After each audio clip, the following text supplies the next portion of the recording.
Hay unos 4.500 asistentes personales en el sistema de cuidados, pero de ellos, según el gobierno, cerca del 40% no tiene capacitación para trabajar como cuidadores.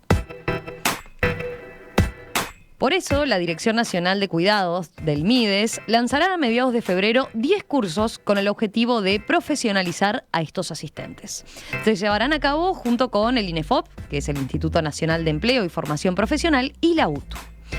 ¿En qué situación está hoy este sistema? ¿Qué significa que haya cuidadores con falta de aptitudes? ¿En qué consistirán estos cursos? Bueno, vamos a hablar al respecto con la doctora Florencia Kral, directora nacional de cuidados. Doctora Kral, bienvenida. ¿Qué tal? Un gusto. Hola, Romina, encantada. Bueno, convendría quizás mínimamente empezar repasando cómo funciona el sistema de cuidados, ¿no? Y como una parte nada más del servicio de asistentes personales, ¿no?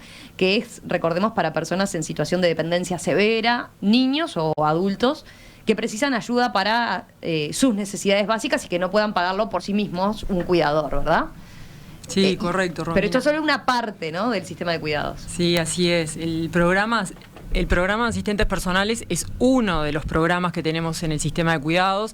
El sistema de cuidados atiende a la infancia y a la dependencia, y la dependencia leve, moderada o severa. Todo lo que es el diseño de los centros de primera infancia junto con el INAU, que lo desarrollamos a través de la Junta de Cuidados, atiende otros programas, y el programa de asistentes personales está dirigido solamente a cuidados en domicilio para niños o personas mayores con dependencia severa. Los asistentes totalizan unos 6.000, ¿no? Los binomios, las relaciones que se forman son 6.000. Los asistentes, como tú decías al principio, son unos 4.500, pero como algunos tienen más de 2 relaciones laborales, más de 2 bien, binomios, claro. Se generan hoy que tenemos... O sea, trabajan, digamos, en 2 familias, con 2 personas para cuidar. Sí, porque hay un horario fijo que es de 80 horas mensuales, una carga de 80 horas mensuales, y eso hace que puedan tener 2 binomios. Hemos detectado que hay algunas situaciones superiores a 2 binomios, que son precisamente las cosas que junto al BPS estamos revisando, que son algunas de las cosas que no estaban bien, que no son la mayoría, pero que conviene revisar, porque es lógico que en una carga horaria de 8 horas por día, quien tiene 3 o 4 binomios no podría cumplir esa carga horaria. Claro. Otra cosa a aclarar para quien no conozca el sistema de asistentes personales dentro del sistema de cuidados. Los asistentes no son funcionarios del MIDES ni del BPS, ¿verdad? Correcto, eso conviene aclararlo porque muchas veces se habla de que son funcionarios y que nosotros incluso tenemos determinado poder de supervisión que no lo tenemos, claro, porque no somos los empleadores. Eso se ha determinado incluso en el Ministerio de Trabajo, y eso es lo que ha dificultado esta falta de supervisión, de gestión, que es la que estamos tratando de corregir, porque una vez que se asigna el asistente personal al usuario y se genera ese binomio, la relación laboral es de derecho privado y se entabla entre ellos dos. Y quedan como un empleado y un empleador. Claro, son contratados por el usuario, digamos. Efectivamente. Y el Estado lo que hace es subsidiar esa contratación. Eso mismo. Puede llegar a ¿cuánto porcentaje se le subsidia? Y se hace un estimado, se valora no solo la dependencia, sino el nivel socioeconómico, y ahí es donde se determina, puede ser de un 60%, de un 100%, de un 60% o de un 30%, o incluso 0. Pero hay 3 niveles de subsidio. Según las capacidades económicas, sí, de la persona, sí, de la familia, ¿no? Ahí va, de la familia. Bien. Desde que asumió, uno de los grandes objetivos que se trazó fue profesionalizar los cuidados, ¿verdad? O sea que era un problema que ya tenían identificado desde el gobierno. Bueno, yo lo empecé a estudiar, se venía identificando. Cuando yo asumí en junio del año pasado, precisamente profundicé en eso, en la falta de profesionalización y falta de humanización, en el sentido de que no se atendía a la persona, sino que era un sistema que estaba desbordado, incluso por la demanda también, y eso hacía que se había empezado desde el año 2017 a incluir en los binomios gente que no estaba formada. Ese número que tú mencionabas, de casi un 40% de personas que están trabajando sin formación, es lo que nos preocupaba, porque precisamente el cuidado, como lo queremos nosotros, un cuidado atendiendo a la persona y a sus derechos, no corresponde que la persona que esté ejerciendo no tenga la formación. Y de hecho en la práctica se daba que muchas veces las personas piden excepciones al usuario, porque lo que le das no es lo que necesita para el cuidado de su hijo o de su persona mayor, Y esas excepciones se dan nombrando a una persona a la que tú confías, le tenés confianza por sus capacidades. No te sirvió la que te dábamos desde el sistema. Eso hace que nosotros tenemos que otorgar personas que tengan las competencias para desempeñar esa tarea. Claro, recordemos que cuando surgió el sistema de cuidados lo que se buscó era que atender también el cuidado que tenía que tener y la disposición que tenía que tener la familia, ¿no? Para atender a esa persona que lo necesitaba, ya sea un adulto, ya sea un niño, ¿verdad? Que en muchos casos requería que tuviera alguien de la familia, si no podía pagar un cuidador, 100% dedicado todo el tiempo a esa persona que lo requería, ¿no? Sí, así es. Y ahí, ante los primeros llamados, claro, una gama importante de personas que se presentaron para ser asistentes, ¿no? Desde aquellas que podían estar estudiando algo que tuviera relación, ¿no? Con algún tipo de cuidado, como aquella que directamente lo vio como una fuente de ingreso, ¿no? Como la posibilidad de ingresar al mercado laboral, ¿no? Totalmente, y eso ha generado una disparidad muy grande entre la calificación que tienen las personas para desempeñar la tarea. Nosotros estamos apostando y por eso es que lanzamos rápidamente, hacía mucho tiempo que no se hacía formación, nosotros retomamos las gestiones con INEFOP, en este caso se van a dar con UTU, pero para los llamados del año que viene van a participar empresas privadas también, lo que se llaman ECAS, que son empresas formadoras del sistema que están avaladas por el Ministerio de Educación y Cultura y que permiten brindar estos cursos de capacitación. Nosotros vamos a hacer en esta instancia comenzar con 10 cursos, cubriendo 250 personas, pero la idea es que ya presentamos entre las prioridades a INEFOP la intención de capacitar a estas 1.800 personas que hoy tenemos en lista de espera. Ahora hablamos más en detalle después de en qué van a consistir esos cursos y demás, pero para que quede claro, esos cursos son para los asistentes actuales, quienes ya están trabajando dentro del sistema de cuidados como asistentes, ¿no? Sí. No hay todavía un llamado para la incorporación de nuevos asistentes. Aún no. Tenemos que primero cumplir con quienes están trabajando, que algunos hace más de 4 años que están trabajando sin la formación. Una cosa que va a paliar un poco esto es que hemos hablado con INEFOP y hemos explorado ya a través de lo que es la certificación de competencias, a través del CLAE, que permite que gente que hace, por ejemplo, 3, 4 años que está trabajando y que tiene competencias y que de hecho no está interesada en hacer la formación, se hace a través de un comité evaluador y certificador, se le certifican sus competencias. Ya hemos ido por 300 casos que permite que siga trabajando sin necesidad de hacer la formación, pero igualmente adquiere un título. O sea, claro, ahí está, se va por la vía de la práctica, la experiencia que adquirió esa persona a lo largo de estos años de trabajo. Y bueno, porque en algunos casos, me decía fuera de micrófono, hay cuidadores que a veces no tienen tiempo, ¿no? Para hacer la formación. Eso es uno de los tantos obstáculos que tiene la práctica del cuidador, ¿no? Sí, correcto. Después, ¿qué habían notado con respecto concretamente a cuando decimos falta de profesionalización o falta de preparación para desempeñar el cargo?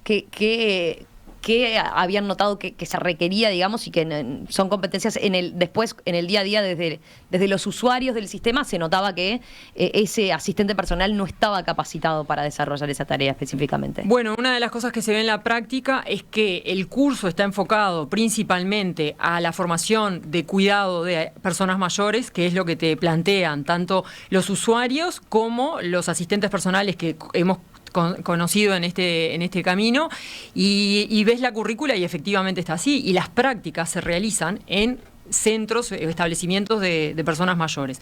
Cuando se van a enfrentar a que se les otorga el cuidado de un niño o quieren cuidar a un niño, no tienen determinadas competencias que requiere. El cuidado de personas mayores es diferente al cuidado de un niño, y eso es lo que ha generado incluso muchas veces hasta pedir excepciones y poner a alguien de confianza porque la persona que el sistema le había otorgado no era la que tenía las competencias para cuidar a su hijo. O sea que deberían ser como preparaciones separadas, diferentes, aquellos asistentes personales que van a trabajar con niños de aquellos que van a trabajar con adultos mayores. Por lo menos la práctica, o lo que aspiramos nosotros, tener materias optativas, como se hace a nivel terciario, que tú optás al final de la carrera, después de que tuviste toda la formación básica, o te especializás en cuidado de niños o te especializás en cuidado de mayores. Bien, perfecto. Eso no existe al día de hoy. No existe al día de hoy. El año pasado el MIDES presentó directamente una denuncia penal por lo que eran las quejas recibidas de parte de los usuarios del sistema.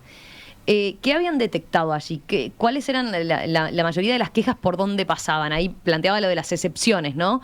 Pero en general, ¿con qué dificultades se encontraba la familia? Sí, allí lo que hubo fue una auditoría interna que realizó el MIDES y que detectó precisamente todas esas denuncias y quejas, que tampoco había un canal correcto de denuncias, con lo cual muchas veces los funcionarios lo que sucedía es que reciben y no sabían qué actuar. Nosotros estamos en el diseño de un protocolo que ya está a punto de aprobarse, que lo trabajamos muy cuidadosamente con la ayuda del Ministerio de Trabajo, que es otro de los miembros de la Junta Nacional de Cuidados, para ver cómo determina y cómo lo realiza en la experiencia el Ministerio de Trabajo a través de inspecciones. Es una relación muy delicada, no nos olvidemos, Romina, que en este caso estamos hablando de relaciones que se entablan dentro de un hogar, de una casa, entre un cuidador y un niño o una persona mayor. Lo que pasa es que, a ver, estamos hablando de, en algunos casos las denuncias eran de hechos graves, ¿no? Veía una nota del diario El País que revelaba algunas de estas denuncias. Por ejemplo, una madre que advertía que su hijo había aparecido con marcas en la cola, decía ella. Un abuelo que denunciaba que el asistente maltrataba a su nieto y le daba de comer rápido para irse y eso le provocaba vómitos. O sea, eso como algunos ejemplos, ¿no? Que uno dice, terrible. El tema es que, claro, ahí es lo que usted dice, por cómo está diseñado el sistema actualmente, eso es una relación laboral ya de las partes, sí. Por donde eso es el que MIDES ¿cómo hacía para qué tipo de control se realizaba sobre ese asistente? Bueno, eso es, el protocolo va a determinar eso.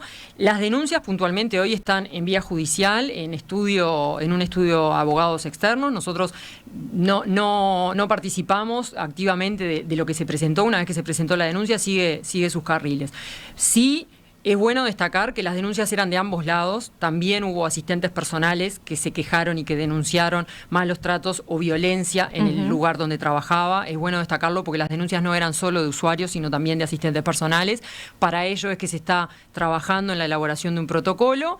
Y cuando hablamos de personalizar, de cuidados humanizados y de atender bien el caso, es precisamente que a través de un sistema de gestión y de supervisión, que es en el que estamos en el diseño, nos va a permitir poder tener un acompañamiento a esa relación. Hoy la realidad es que no existía ese acompañamiento para ninguna de las dos partes. Se sienten desamparados también los asistentes personales porque nos hacen llegar eso. Hemos tenido varias reuniones con el sindicato de asistentes personales, con el PIT-CNT, con miembros del comité consultivo, y la gran reclamo que hacen todos en conjunto es ese, el que no tenemos un acompañamiento, nos sentimos solos, no sabemos a quién acudir. Eso se ha dado durante todos estos años. Entonces, como las dos partes se sienten solas, hay un modelo de gestión que generó un vacío en donde nadie sabía a quién recurrir. El MIDES no era el empleador y quedan desamparados al punto hasta en el Ministerio de Trabajo, que no tienen un empleador del otro lado a quien hacerle los reclamos. Ahí está, ahí capaz que de vuelta en la práctica se optó en un comienzo por esa forma, ¿no? Pero también, si se hubiera optado por contratar como funcionarios del MIDES a esos asistentes personales, seguramente hubiera sido compleja la situación, ¿no? Y las críticas hubieran sido de otro tipo. No, y además la ley, Romina, es clara al decir, la ley en ningún momento previó que fueran funcionarios del MIDES. La ley prevé 3 figuras a llevar adelante este modelo, que es o la figura individual, que fue por la que se fue. Que cada familia, con el subsidio que recibía del MIDES, contratara al asistente personal que le sugerían, ¿no? Totalmente, ¿no? Y no solo que se le sugerían, sino que está en una lista que pasó por el sistema de cuidados. A su vez también se previó la provisión colectiva, que es a través de cooperativas o empresas, y esa forma es la que nosotros queremos empezar a explorar a través de un piloto, que es el que vamos a llevar adelante este año, que comienza con reforzar la formación encauzada hacia donde queremos y cómo queremos ese modelo, pero ese es un puntapié inicial que va lleno de un montón de ejes de trabajo que vamos a desarrollar en este año, como ser la creación de un plan a medida que está contenido dentro de un manual de humanización de cuidados. Se le va a dar a los cuidadores un manual de tareas. No existía un manual de cómo realizar una gestión y ese manual se está confeccionando con nuestros equipos técnicos, a su vez con una fuerte carga de conceptos de humanización de cuidados, de cuidar al cuidador. Ahora hablamos de eso porque implica capaz que todo un capítulo aparte. Mi única duda era, con respecto a estas situaciones, para que quede claro, ¿no?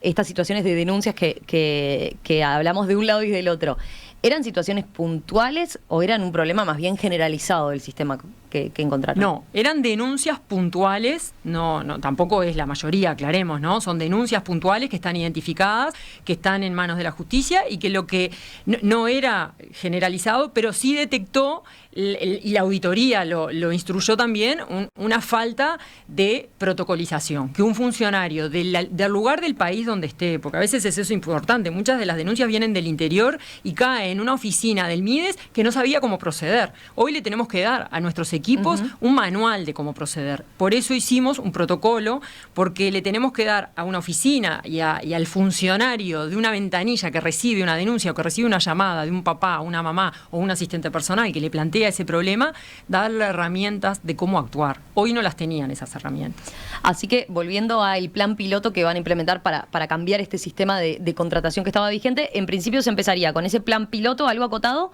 por el lado de que puedan los asistentes personales puedan estar inscritos en una cooperativa y que de esa forma la relación sea a través de la cooperativa y la familia. Así es. Nosotros vamos a hacer un llamado, que ya se está armando el pliego, para poder en febrero o marzo hacer el llamado que se presenten en este modelo de provisión colectiva cooperativas de asistentes personales, que estamos trabajando también con la colaboración de INACOP para darles todo el apoyo, porque es lógico que hoy te dicen los asistentes, bueno, pero yo no sé cómo armar una cooperativa. Y bueno, y en ese sentido es que estamos trabajando con reuniones con el sindicato de asistentes personales, pero también con la ayuda de INACOP para darles todas las herramientas de gestión que ellos necesitan. Y también en ese llamado público se presentarán empresas, organizaciones de la sociedad civil, todo el que quiera y que cumpla con las condiciones del llamado lo va a poder hacer. ¿Y qué ventajas tendría ese sistema en relación a lo que funcionaba la forma de contratación hoy en día directamente entre el cuidador, el asistente personal y la familia? Que le da, primero que nada, al trabajador una organización a la que puede plantearle sus problemas del trabajo diario, sus reclamos laborales, sus reclamos de derecho laboral, incluso hasta el despido, que a la fecha se lo reclaman a la familia. Una familia que pidió un subsidio porque no podía pagar un sueldo, se ve enfrentada, cuando se rompe el vínculo, a un reclamo por despido. Hoy el trabajador va a tener, a través de esta figura que estamos diseñando, la posibilidad de tener una organización, una empresa, una cooperativa de la que forma parte, y esa empresa va a ser su empleadora, y el ministerio, a través de la Secretaría, lo que va a hacer es monitorear y supervisar varias empresas y cooperativas que desarrollen el servicio. Vamos a hacer una breve pausa y enseguida continuamos la entrevista con Florencia Kral, directora de Cuidados en el Ministerio de Desarrollo Social. Seguimos en la entrevista con la directora de Cuidados en el MIDES, el Ministerio de Desarrollo Social, la doctora Florencia Kral, hablando del sistema de cuidados y uno de sus principales componentes, uno de sus principales programas, que es el programa de asistentes personales. Doctora Kral, a ver, un aspecto que nos quedó pendiente tiene que ver con, porque fuimos mezclando un poco cuál era el diagnóstico que ustedes tenían del sistema con el cambio que buscan respecto a la forma de contratación y la formación. Pero uno de los aspectos que nos quedó tiene que ver con las críticas que venía recibiendo en los últimos meses el sistema de cuidados, que se había señalado cierta paralización, decían. Concretamente, recuerdo, por ejemplo, una entrevista que hicimos aquí en Perspectiva con una madre de la representación de padres de niños con TEA, ¿verdad? Que de hecho denunciaron ante la justicia una paralización del programa de asistentes personales. Paralización que, entre otras cosas, implicaba que esos niños con TEA no podían ingresar a las escuelas, no podían ir a las escuelas por falta de asistentes personales, porque las propias instituciones educativas le exigían a esa familia que ese niño viniera acompañado, ¿verdad? ¿En qué está ese aspecto? Porque hay varios oyentes que lo plantean y señalan, bueno, que hay familias que se sintieron, o sea, plantean que estamos hablando de profesionalizar y capacitar esos asistentes personales y mejorar el vínculo, pero hay algunas familias que se sintieron directamente desamparadas y quedaron sin asistentes personales en este periodo de tiempo, ¿no? Sobre todo desde que comenzó la nueva administración de este gobierno. ¿Qué responde usted ante esas situaciones que decía? Sí, ahí lo primero destacar que no hubo paralización, que el sistema siguió. Se vio un poco suspendido. Primero por esto que estamos revisando y en permanente revisión de algo que era muy grande y afectaba directamente a muchas personas. Y segundo, que la pandemia también, Romina, afectó muchos de los servicios del país, entre ellos las valoraciones. Es importante destacar que la valoración de la dependencia de una persona implica una visita en domicilio que lleva aproximadamente 1 hora de entrevista dentro del hogar y que por disposiciones sanitarias durante más de un año eso estuvo frenado. Después se reactivó y por otro lado los equipos valoradores del Ministerio Ministerio valoran muchas de las prestaciones que brinda el Ministerio. Nosotros tenemos valoradores dentro de nuestro equipo que coordinan las visitas con un equipo de valoración que va en todo el país, a todos los hogares, a valorar todas las prestaciones del MIDES, desde las tarjetas, Uruguay Social, todo. Entonces, hubieron otras prioridades cuando empezó a retroceder un poco la pandemia que hicieron que nuestras visitas se vieran relegadas. O sea, porque es el mismo que va, el mismo funcionario del MIDES que va es el que valora si determinada familia necesita la tarjeta Uruguay Social o si necesita un asistente personal. Un equipo de valoradores que van acompañados de nuestros valoradores, de nuestros técnicos, pero nuestros técnicos no pueden ir solos, tienen que ir con ese equipo. Ese equipo se distribuía en todas las prestaciones que brinda el MIDES. Eso se empezó a retomar de a poco.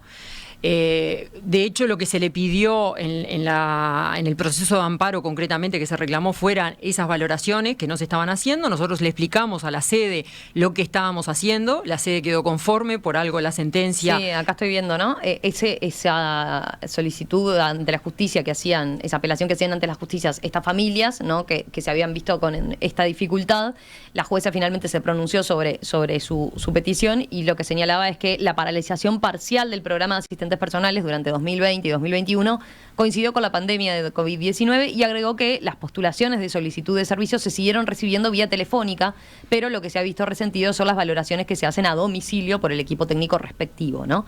Lo que sí determinaba la jueza es que al 31 de diciembre de 2021 hacía un pedido de que la demanda se tuviera que presentar por parte del Ministerio un cronograma con las visitas de valoración que estaban pendientes, ¿no? Eso se hizo, se presentó el cronograma y se está cumpliendo con el cronograma. El cronograma establecía mes a mes, durante 12 meses, cuál va a ser la actividad de valoraciones. Hicimos un estimado, enero iba a ser el más resentido por los equipos y bueno, y después encima se sumó este brote nuevo de COVID, pero estimábamos unas 40 valoraciones y se están haciendo. En el día de hoy, viernes, estaban terminando. Yo constaté en el resto del país, se hacen en todo el país y a partir de febrero se retoma una agenda que estimaba unas 200 valoraciones por mes, de acá a 12 meses. ¿Y eso cómo es con respecto a la demanda que hay de parte de las familias que todavía están esperando esa valoración para tener bueno, eso se estableció por orden de prioridad, en orden de antigüedad y de toda la lista de espera se establecían criterios de priorización que nuestros equipos técnicos establecieron que fueron los mismos de toda la vida. Más antiguo, nivel de dependencia que relata la persona que solicita la visita, que se postula, todo eso se evalúa, se pondera y se atienden los más urgentes. Pero ¿cuál es hoy en día tienen un número de la lista total que hay de familias esperando por esa situación? Y hay unas más de 2.000, hay sí. Y nosotros en este cronograma prevemos poder dar respuesta a unas 1.000 aproximadamente. ¿Y qué pasa en esos casos? O sea, hacer la valoración, si el equipo técnico entiende que necesita, que efectivamente le corresponde el subsidio, se le otorga. Sí, ¿Y qué pasa con los asistentes personales? Porque, como decíamos, por ahora no se prevé incorporar asistentes personales, ¿no? Sí, pero hay asistentes en lista de espera. Hay asistentes que están esperando designación de... Sí, hay asistentes en lista de espera esperando designación y se va a recurrir a ellos. Incluso cuando nosotros valoramos y la dependencia, un porcentaje da dependencia severa y se le asigna el asistente y el que no da dependencia severa se baja, pero habilita a otra nueva valoración y a tratar de cubrir todas las vacantes que presupuestalmente podemos cubrir. Ahí es importante, claro, cuando lo hablamos, la complicación que genera para las familias, en este caso, ¿no? De estas personas, de las familias con niños con TEA, porque, claro, entre otras cosas implicaba que los chicos que ya tienen un problema y una afectación con la socialización, directamente quedaran excluidos de poder asistir a nada más y nada menos que a la educación, ¿no? ¿Ustedes cómo vieron ese aspecto a contemplar, ¿no? Bueno, eso, Romina, lo que nosotros venimos estudiando, articulando con ANEP, y es un trabajo fuerte que se está haciendo, es porque en primer lugar destacamos, y eso lo avala todos los estudios técnicos que tenemos, es que el asistente personal es una figura preparada para cuidados, es un apoyo a los cuidados de la vida diaria, a los cuidados básicos de la vida diaria. Por eso están establecidos como prioridad en domicilio y así lo establece la reglamentación. ¿Qué pasa? A veces en la escuela lo que se necesita es un acompañante pedagógico, educativo, y no es el sistema de cuidados el que lo debe brindar. Por eso es que, de hecho, la demanda fue a ANEP también, no solo a nosotros, porque el hecho de que no le abran la puerta en la escuela o que no lo dejen ingresar no es responsabilidad del MIDES, porque no le da un asistente personal. Y eso es importante que quede claro, y ha quedado claro incluso en el protocolo que se firmó ante la Institución de Derechos Humanos, que ANEP debe permitir el ingreso del niño y que juntos debemos dar un apoyo. Cuando sea de cuidados, será de cuidados, y cuando sea pedagógico o educativo, será educativo. Pero a veces el asistente personal no tiene ni siquiera la preparación para hacerle al niño el vínculo con la maestra que ese niño necesita, sino que es el apoyo para acompañarlo al baño o ayudarlo en sus movimientos, no en lo pedagógico estrictamente. Lo que pasa que a veces esa ayuda es fundamental, ¿no? Pienso en la maestra, por ejemplo, para poder tener a ese niño, porque acá es como que todas las partes, es atendible la situación de todas las partes, ¿no? La familia que se encuentra con el impedimento de que su hijo concurra al sistema educativo. Por otro lado, la maestra que tiene que atender un montón de niños en la clase y que capaz que no le puede dedicar la atención y la ayuda que necesita. Y también el asistente, ¿no? que tiene esa dificultad. Capaz que se le exige algo para lo que efectivamente no está preparado, ¿no? Por eso es que estamos trabajando en conjunto con ANEP para poder buscar juntos la solución a nivel educativo, y porque de hecho, por algo tenemos analizado, y el reclamo de muchos de los papás fue que no se daban más excepciones, y eso determinó que, analizando los números, uno ve que unos 400 asistentes personales que hoy están en las escuelas acompañando a esos niños son ingresados por excepciones. ¿Por qué? Porque lo que le dio el sistema precisamente no era lo que ese niño necesitaba, y fue por eso que se presentó una excepción, para que la familia dijera cuál era el asistente personal que quería sugerir para el sistema. Y que capaz que no estaba en la lista inicial del MIDES. No estaba en la lista. Claro. Las excepciones son precisamente de gente que no está en la lista del MIDES y que se le otorgó la familia. Entonces eso es lo que nosotros tenemos que identificar y hacer un sistema universal, no un sistema a través de excepciones. Pero ¿y cuál es la solución de lo inmediato? O sea, ¿se están dando más excepciones? Con lo educativo, no, excepciones por ahora se están dando muy puntuales, se analiza muchísimo el caso a caso, y se está trabajando, parte de esta reestructura y de este trabajo que nos va a llevar estos meses, es trabajar con ANEP para encontrar juntos una figura comunitaria, que las escuelas puedan brindar respuesta, pero que no cada... Yo he hablado con muchas mamás, y las mamás te dicen, yo, si la escuela me da la solución, yo no pretendo un asistente personal solamente para mi hijo, pero quiero que la escuela me dé la solución, y eso es lo que hoy no está pasando. Capaz que podría haber asistentes personales, un asistente personal para toda la escuela, o dependiendo de la cantidad de niños que lo precisen, ¿no? Es algo muy delicado y requiere mucho estudio, análisis y trabajo en conjunto.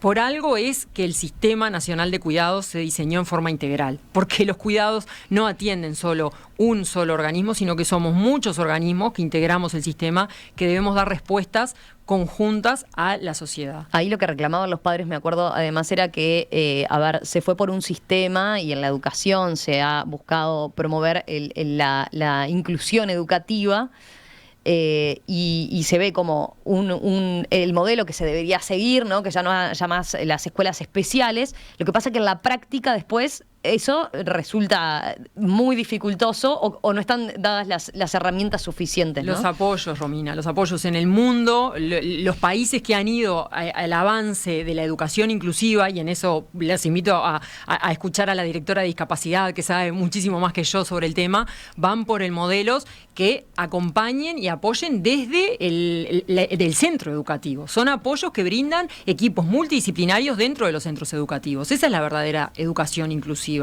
Capaz que el asistente personal para ese niño no es el apoyo, y esa es la verdadera educación inclusiva.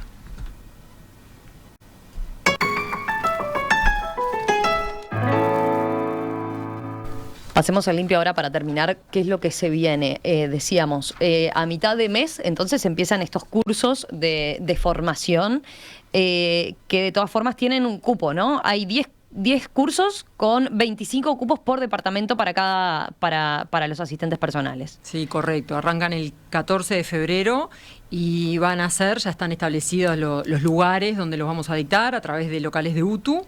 En todo el país, tratamos de cubrir a todo el país, y sí, son 25 titulares y 25 suplentes en cada grupo. Bien, ¿cuánto va a llevar el curso? 2 meses lleva más o menos, 2, 3 meses aproximadamente. Y ya están establecidos incluso los pedidos para este año, para el presupuesto de este año, cubrir al resto de las personas que están en lista de espera a través de INEFOP. Bien, y ya empezaron a tener lista de... Sí. Hay en lista de espera y tenemos los nuestros que están priorizados. Ya te digo, estos que comentábamos hoy, que hacía años que estaban trabajando sin la formación. Básicamente, esos 10 cursos, ¿en qué van a consistir? Hoy decía más temprano, una de las patas fundamentales tiene que ver con el manual de humanización. ¿Eso va a estar dentro de este curso o va a ser otra cosa? Eso va a ser otra cosa. Bien. Este manual de humanización que estamos diseñando con el equipo técnico va a estar para las personas que ya están trabajando, va a estar destinado a ellas, va a ser un manual de apoyo que contiene los conceptos básicos de cómo hacer un cuidado centrado en la persona, y va a ser para todos. Incluso nosotros estamos apostando a que después se pueda acceder a lo que es la formación continua. Hoy no está prevista la formación continua de los asistentes personales. Terminan su curso y no ven más la formación continua. Nosotros estamos previendo poder seguir, y este manual va a contener eso, va a contener un plan personalizado de cuidados, cómo debe ser, para que sea precisamente un apoyo al cuidador en su día a día. Ahí pasamos por alto el tema de humanización, pero esa es un poco la impronta que usted ha buscado darle también cuando ingresó como directora del Sistema Nacional de Cuidados, ¿no? A partir también de la experiencia de usted como formadora de la Fundación Humaniza Josefina. Capaz que algunos oyentes han escuchado esa parte y no lo que tiene que ver con eso ahora, ¿no? ¿Cómo busca, a ver, en lo concreto, qué tendría el manual de humanización? ¿Por dónde tiene que pasar cuando es algo tan fundamental, ¿no? Porque estamos hablando de, está bien la capacitación, pero si a eso no le ponemos, ¿no? La parte de humanización en ese contacto diario de una persona que requiere esos cuidados, de que hablamos, ¿no? Bueno, sí, Romina, yo vengo trabajando en la humanización desde hace 3 años, de la experiencia personal de haber pasado por lo que son los cuidados a través del tratamiento oncológico de mi hija Josefina, y su posterior fallecimiento me hizo llevar a estudiar a nivel mundial lo que es el verdadero modelo de humanización de los cuidados centrado en la persona. Y bueno, y esa impronta también se la ha querido dar el ministro, no solo yo, desde el momento que me pidió que me hiciera cargo de este desafío, que era muy grande para mí, no estaba en mis planes, pero realmente... Sí, estaba abocada a la fundación, sí, ¿no? Es que estaba creciendo, que estaba en sus primeros pasos, sí, con los primeros programas que empezaba a implementar, también buscando desarrollar la humanización en el sistema de salud, por ejemplo, ¿no? Bueno, nosotros toda la vida trabajando en gestión y liderando equipos, tengo claro que para poder tener bien cuidado a un paciente o a un usuario, hay que tener bien cuidado a la persona que realiza los cuidados. Eso es fundamental. Y esa fue la carencia que yo encontré en mi camino, y esa es la impronta que le queremos dar, ¿no? Cuidar al que cuida, para poder llegar a tener esa empatía, esa buena comunicación, ese acercamiento hacia la persona que cuido, debo pensar en primer lugar en cuidar a quien brinda esos cuidados y darle esas herramientas de cuidado emocional. No es solamente el cuidado, no es solo saber cargarte, saber poner una postura para levantarte de una cama o acompañarte al baño. El cuidado es algo mucho más profundo que eso, y para ello necesitamos darle al cuidador las herramientas que necesita. Este manual va a contener esas herramientas y vamos a seguir haciéndolo a través de talleres con los cuidadores. Eso le iba a plantear, porque una cosa es el manual y después, bueno, ¿cómo se baja a tierra ese manual? La idea es que poco a poco el tiempo nos permita ir saliendo de la pandemia y poder retomar la vida personal. Nosotros ya hemos hecho una ronda de giras. Este plan piloto que se va a llevar a cabo en 3 departamentos del país va a comenzar por ir a territorio, como lo venimos haciendo, pero ir puntualmente a esos territorios, que van a ser 3 departamentos puntuales del país, a donde vamos a ir con todo el equipo. Yo ya tengo un equipo de más de 10 personas que está trabajando en el día a día, en contacto permanente con las oficinas nuestras territoriales y los equipos de cuidados allá, y a su vez vamos a ir nosotros. Y lo que buscamos es ir hacia verdaderos localidades de cuidados, que incorporen a todos los actores que tienen que ver con los cuidados en esa localidad. Es lo que hacen los países del primer mundo, y el cuidado personalizado es que necesitas de salud, te atiendo en salud. Necesitas de un apoyo a caminar hacia la plaza, te acompaño y te busco a la medida de lo que tú necesitas eso. Uh-huh. Que se mire desde la persona que necesita ese cuidado, de todos esos requerimientos y cosas que se deberían activar. Así es. y que se le dé también un soporte, un acompañamiento, que tenga un acompañamiento, un supervisor, más que un supervisor, es una figura de gestor que sea el acompañamiento de esos cuidadores que a veces no saben a quién recurrir. Se necesita que ellos también sientan que se les está cuidando en su tarea, que es desgastante, por cierto. Pero en qué, si lo bajamos a la práctica, ¿en qué podemos verlo esa idea, ¿no? De ese modelo ideal que señala incluso de los otros países, ¿no? Primero que nada, dar herramientas para la gestión de las propias emociones. A veces el perder lo que puede ser tu empatía hacia el otro va porque tú no estás bien, y entonces darte herramientas para que tú te conozcas cuando estás bien y cuando no estás bien, para que tú sepas cómo manejar y gestionar tus propias emociones. Para poder gestionar las emociones de aquel que estoy cuidando, necesito en primer lugar gestionar mis propias emociones y ser empático para poder ponerme en el lugar del otro y entender su sufrimiento. La humanización precisamente va de poder entender el sufrimiento del otro, no hacerte cargo del sufrimiento del otro, pero sí poder entenderlo. Doctora Florencia Kral, directora de cuidados en el MIDES, abogada, magíster en inteligencia emocional, creadora de la Fundación Humaniza Josefina, profesora adjunta de gestión empresarial en la Universidad de la República. Muchas gracias por estos minutos esta mañana aquí en Perspectiva. Seguimos atentos a ver después cuando empiecen los cursos directamente y cuando continúen dando entonces esos pasos, volvemos a hablar en todo caso. Gracias a ustedes, gracias Romina.